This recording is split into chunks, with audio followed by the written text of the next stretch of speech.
just don't want to go to school today. I could help you skip school again, but it's gonna cost you 300 Robux. Will you take these?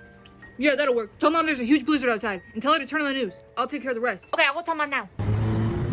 Mom, we cannot go to school today. No, sweetie. No. There's a blizzard outside. I don't believe it. We live in the Bermuda Triangle. It doesn't snow here. Just turn on the news.